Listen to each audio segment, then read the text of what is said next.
Hi guys, and welcome to another video. And this is a video, but it's not. And I thought for a while about doing like some form of podcast or doing something along them lines. And what I wanted to do was do something like this, but I didn't want to take it away from YouTube, because YouTube is where I've got my community, where I've got my big following, and I didn't really want to take my sort of information or whatever it is away from YouTube at the moment. So what I've done is I thought about doing this kind of show, and this is going to be something where you can just put it on the TV and listen to it whilst you cook dinner, or it maybe if you're in the van you can just put it on and just listen to it through your headphones or whatever it is, and you can just kind of chill out while you listen to me. It's not something that you're going to have to keep looking at, or you're going to have to pay a lot of attention. So I hope you enjoy this. This is Paws for Security, obviously to do with dog handling, and this is episode 1.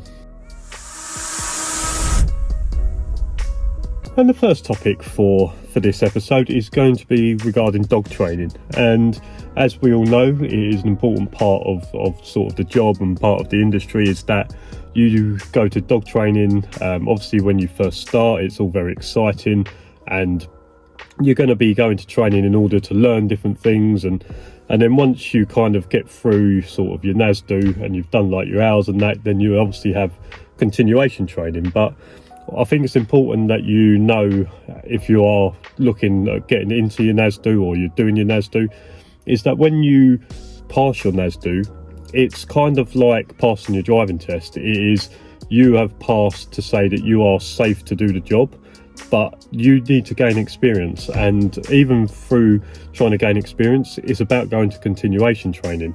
And I try to go to probably 1 a month, maybe 2 a month if I can, but I think it's very important that you go to at least 1 a month. And a lot of that can be for insurance purposes as well. So for insurance purposes, my company require me to go to a training session, a continuation session per month.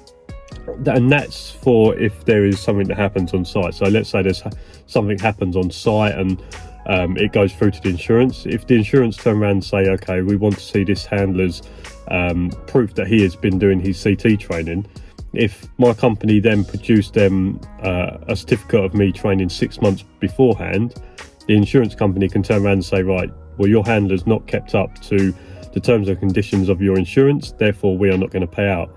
And then it's possible that my company may get, I don't know, 5, 10, 15, 20,000 pounds that they'll have to pay out for damages, etc. I don't know exactly what it can go up to. I think it all depends a lot on what happens, whether someone gets a nick off the dog to someone getting seriously injured from the dog, etc.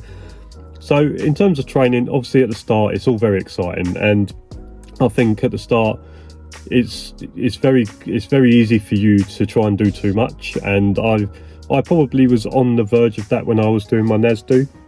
So when I was doing my NASDO, I was going sort of, or just prior to my NASDO, I was kind of just going like twice a week, learning the obedience stuff, learning all the bits and pieces, the patrol, and all different things like that. But what I was also doing is I was doing it away from training as well, and I never trained anything that I was never doing at a session. So don't think that because I was doing it at home, I was trying to be a step in front. I was always just doing what we was doing in that session. And like I say, it's very easy for you to kind of get wrapped up in it, and it's all very exciting. But just because you then passed your NASDO, it doesn't automatically mean that you are now the best handler you can be. It will take experience and all that kind of stuff in order to get you up to the standard that you probably do need to be at. Like, don't get me wrong, that obviously passing your NASDO, you are obviously a good handler, or you are a qualified handler, but there's so much more. The same way as when you pass your driving test, it doesn't mean that you can then start doing all different things whilst you're driving. You still have to be within the laws of what you do, but maybe as you get experience through driving a car, you drive differently, and you gain more experience, and you're more aware of certain things that happen. And I think that's very similar to dog training. And in terms of dog training, you will need to do your quarterly assessments. So you'll need to do your every quarter. You will need to be signed off from your trainer to say, yep, they've done their quarterly assessment, the dog and that is still good. And then obviously every 12 months you will have your annual reteam. So your annual reteam, you would have seen my video. You have to go there, be assessed about everything to do with your NASDO. And then the trainer can write off to say, look, the handler's still good, they know what they're doing, they're still competent, and yes, the dog can still do all the agility, the dog is still good with the agility, yes, the dog's good with his obedience, he can do the protection work, dog's still good with that, and therefore you can get your reteam. So although my company require me to do one session per month, in that one every quarter, my trainer will do my quarterly assessment as well as my reteam at the end of my 12 months. But I think the most important part of training is that you need to keep yourself sharp and you need to keep your dog sharp. And I mean, I've been doing this job for probably 18 months now, past my NASDO, and I've not had to deal with anyone on site, luckily enough, touch wood. And it would be very easy if I didn't go to CT sessions and do the patrol training and do the protection training. It'd be very easy for my dog to kind of forget what it is that he's meant to do and kind of relax himself. And also for me, because when people come onto site, because of the adrenaline that you're probably going to have, and because of the situation you're going to find yourself in, your body or your mind is naturally just going to go to what is natural for you to do. And if you get used to, in training sessions, saying the right things in the right order, making sure that you're looking at the right things on the person, looking for their hands, looking for their eyes, looking to see what their body shape is, and also being able to keep your eye on the dog whilst you're trying to do that as well. I think that's a very important part, and that kind of keeps you sharp. Like I say, if someone was to come onto site, possibly the shock or possibly the surprise of someone being there, you're automatically going to go into kind of like, your brain will just search through the files and say, right, this is the first thing I thought of, and that's what you're going to say. And like I say, if you go to training once a month and you get used to saying the right things at the right times and things like that, when your brain files through the things that it knows, if you've been doing something every time at a training session in that certain type of situation, your brain should find the right words at the right time very quickly, and you won't be kind of like clumbling over yourself or tongue twisting yourself. And that's an important part of training as well, is making sure that you practice saying stuff in the right order at the right time, looking for the right things like hands, eyes. Look at their eyes. Where are they looking? Are they looking to the side of you because there's someone coming up behind you? Are they looking elsewhere to try and look for an escape or whatever it is, so that you can kind of second guess them. But also, most importantly, is always look at their hands for weapons. Make sure you tell them to put their hands where you can see them, and tell them not to put them in any pockets or things like that. I mean, the best thing you can do when you confront someone is ask them to show their hands, so that you can see that they've got nothing in their hands. But if there's someone that's got their hands in their pockets and they say, I'm not taking my hands out of my pockets, maybe because it's cold or whatever it is, then say, that's fine, keep your hands in your pockets, but do not take them out. If you go to take your hands out of your jacket, I will take that as a threat. The same way, if someone had their hands out of their pocket, I would say, don't put your hands in your pockets, because I will take that as a threat. So you can use it two different ways. And like I say, I don't think there's a massive difference between them having their hands in or out of their pockets. Ideally, you want them out, but if someone says that they're not taking their hands out, the easiest thing to do is say, okay, keep them in there then, but do not take your hands out your pockets, because I will see that as a threat. And in this episode, I wanted to talk a little bit about customer relationships. Now, obviously with this job, there's a lot of time it's just going to be you and your dog on site, and it's kind of like lone working with your dog. But that doesn't mean that you can't be a people person. And I think it's an important part of this job is that you are a people's person, because at the end of the day, you go into site, you are the face of the company that you're representing. So let's take me, Prestige Guarding, for example. I am the face of Prestige Guarding. Whenever I turn up to this site, I'm the person that they see.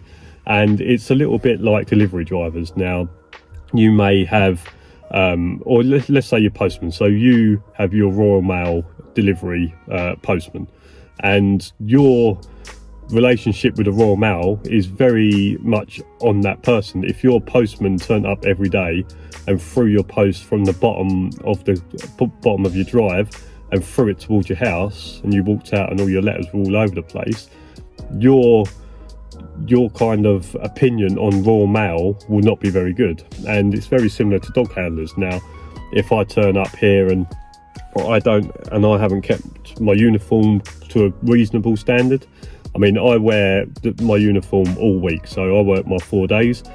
I will generally wear the same uniform all 4 days. Now, that will depend on if it started to smell, then obviously I would change t-shirts. Because I wear undertops and that, it doesn't really get that smelly.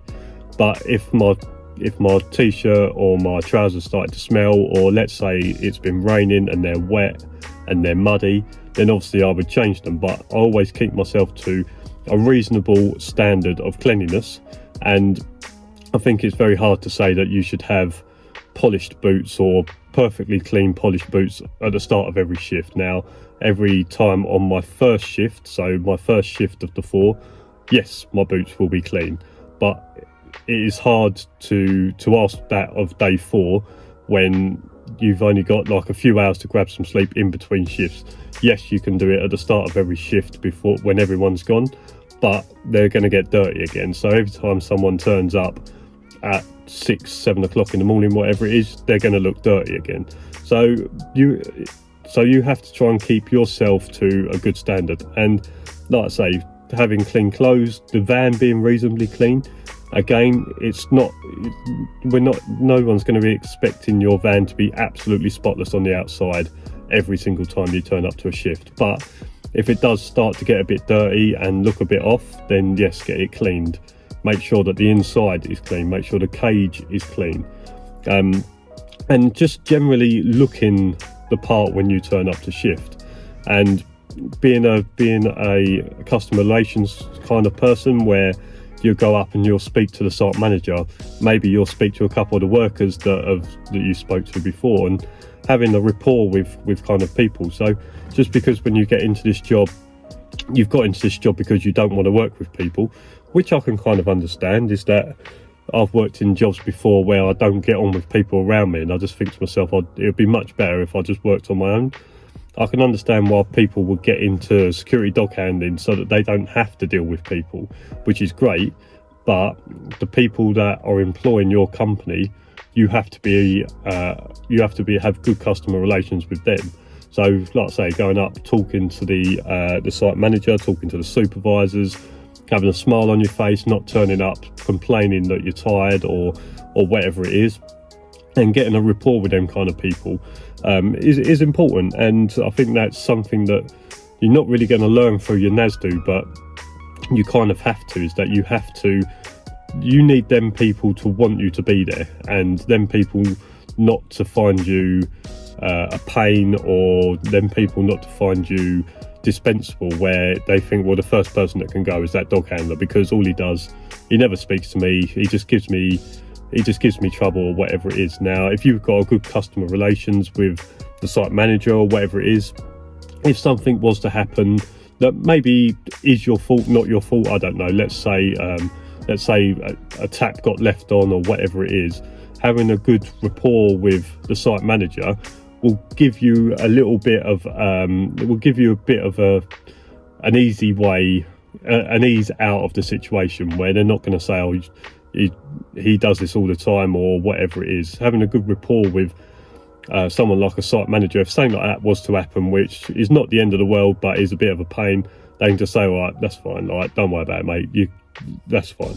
But if you was a pain to them all the time, or you never really spoke to them, they might just turn around and just complain straight to your company and say, this dog handler's caused us all sorts of hassle, today he's left a tap running all day, etc., or he's left a tap running all night, and it's caused a little bit of a flood or whatever it is, and we don't want this handler to be here anymore. So like I say, don't ever get into dog handling thinking that you don't have to have relationships with people. The most important thing apart in this that I said about is that you are the face of the company, and your company will be judged, or the company that you're representing will be judged mostly on how you deal with the customer, how professional you are with your job, how you report certain things, and obviously keeping the site safe. And like I say, you need them to want you to be there. If it comes to some budgets need to be cut or whatever it is, or there's not a lot of money left in a budget, you don't want to be the first person they think of getting rid of because you cause them problems, or you've not built a kind of relationship that they want you to be around. And the last topic for this episode is getting in and keeping handlers in the industry. And I think that's kind of where I've always pointed my YouTube channel at, is that obviously being a new handler coming into the industry, I kind of realised that there was no one. I mean, if I never had my boss at Prestige Guarding, if I never had him, I don't know if I ever really would have got the right information, or I never would have got the information that I needed in order to take the jump to get into this kind of industry. I think one way or the other I possibly would have found it out, but there was no easy way in. And I think if I hadn't had my boss at Prestige Guarding and been able to get the information I needed, I don't think I ever would have taken the step to get into security dog handling. And I've got messages before of people saying, look, I was thinking about doing it, but I've kind of always put it off, but now I've been watching your videos and I've got the information that I didn't have before. I'm now pursuing it. And there are people in my Discord group or going through their NASDO now, and they've said that the Discord group has been very good for them finding out the information and having some form of knowledge when they turn up to their NASDO course. So let's say the first couple of days, the tutor or the trainer will kind of quiz them and see what knowledge they've got, and maybe that saves an hour or two in the classroom that they would have needed to have without the information that they've got. And like I say, I can only put the information out there, and there was something in the Discord group the other day where someone turned up to site and the padlock for the gates had gone missing or was not there when it should have been.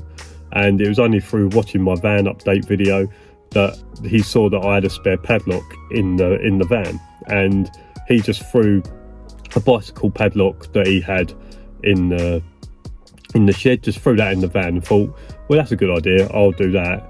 And lo and behold, within a month or within 2 months, he turns up to a site where he's had to use his padlock in order to padlock the gates up. Without that extra padlock in his van, his gates would have been unlocked all night. They would have been closed, but obviously wouldn't have had any padlock. And like I say, I think with a lot of, that's where I've sort of aimed my YouTube channel at, and I feel like we need to find them people that want to get into this industry and are putting it off because they don't have information. And I think that's the best thing about trying to share my videos around, or if there are people that are asking questions, putting a video forward and say, look, I think this video is going to answer the questions that possibly you have. There's obviously going to be questions from people that I haven't done videos on, or different things like that, but I think that we need to find them people that really want to be in the industry but haven't got the push that they probably needed.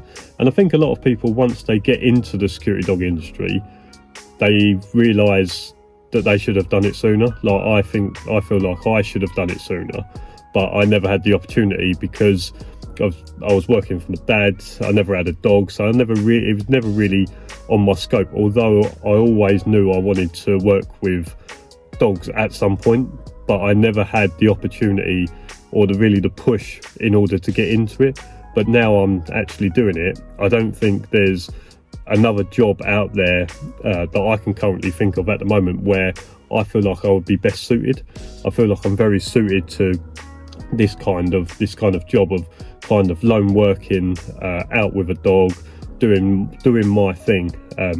So yeah, I think we just need to find them people, and just like I say, sometimes it's sometimes just sharing one of my videos. I mean, this is not me trying to push you to share all of my stuff so I get more subscribers, but there's possibly people out there that are following you because you are a security dog handler and thinking, oh, that looks quite cool, but I don't know if I really want to be in it. Where you sharing one of my videos, maybe it's just like a shift video, or maybe it's just a training video. Sometimes just putting that out, there may be someone that you've not really thought about that then messages you and says, like, I've seen the video you shared the other day. Have you got any more information on how I can get into it? And I think that's what you've got. I think that's what we've got to try and do. We've got to try and find them people through sharing videos, etc. I think I've probably found half a dozen to a dozen people over the year I've been doing YouTube. So let's say over the last year, I think I've found half a dozen to a dozen people that have just come to me and said, look, I really didn't know what to do. I didn't know how to get into security dog handling. I've just come across your video and I want to thank you for the information that I've got. I'm actually going to start looking. Do you know where I can find a trainer in my local area? And sometimes it's people that have just got a dog and they're like, there was someone that messaged me and said, look, I've got my 9 to 5 job Monday to Friday, but I want something that I want to do with the dog at the weekend. And he watched my videos just to see how he could get into the industry, as to work maybe a Saturday shift. Every Saturday him and the dog would just go and do a shift. And like I say, sometimes it's not about getting someone that really wants to be in dog handling, giving them the information. It's giving someone that is in a job that they don't want to be in and saying, look, here's an option, and then looking at the video and then realizing that is a good option for them to get out of the job that they're doing. And I think trying to keep people in the industry is all about getting like a community. There was someone that said the other day about the Discord that the community that we're kind of building, kind of at a low level, but the community that we're building there is something that the last generation never done. And like you'd have handlers that would maybe meet at certain things throughout the year, but there would be nothing where a handler from Kent would be talking to a handler from Manchester on a daily basis and sharing information and giving each other the right information, and sometimes just the right chat, and making you feel like you are not alone. And I think like a lot of people that get into the industry that end up leaving, I think a lot of them, to start off with, is that they think it's going to be an all-action job, and they feel like it's going to be a job where they're going to be chasing criminals and they're going to be having confrontations every night. And they obviously get into the industry, realise it's not that, can't deal with the 12-15 hour shifts of sitting somewhere and trying to keep themselves occupied. They don't cope with that very well. Where now I feel like we have an opportunity where we can kind of all be in it together, and there can be, I don't know, 5, 6, 7 people on a night shift at the same time that can all talk to each other and be each other's company, but also to give each other the push that they need in order to be the best handler that they can, and obviously sharing information and sharing experiences and that. So, but getting like aspiring handlers in it, I feel like in my Discord group, the handlers that are going through their NASDO or just trying to get to starting their NASDO, they're the ones that get the best information and the information that they need right at that moment. And I feel like that's setting people up to be in the industry for a long time. It's no one in my Discord group, or hopefully no one watching my YouTube videos, is getting into this job thinking that it's going to be about chasing criminals. It's not going to be about having confrontations every night. I think my videos are very clear that not a lot happens, and in the Discord group obviously we have chats about different bits and pieces, but no one's coming into this industry with the wrong attitude towards it, and they kind of know what they're getting into. But being in the industry and trying to keep people in is about building a community and making people feeling like they're part of something. And I think that's what I've tried to create, because that's what I felt was missing. When I first started, I never felt like I was part of something. I always felt like I was sitting on a site on my own, keeping myself occupied. Where now, with the Discord group, especially with the YouTube stuff, that as well, I feel like I'm part of something, and I feel like I'm trying to build. I feel like I'm trying to build a community where everyone feels part of it. That there's no one that ever feels like people are looking at them differently to anyone else. And I think the experienced handlers need to probably give each other a break and give new handlers a break as well. Is that you need to nurture people into them feeling like they're part of something. No wars have ever been won by a group of individuals. A war is always won by a lot of people working together towards the same goal. And I think that's something that we need to do in order to try and keep people in the industry, but also to make it appealing for people to come into the industry.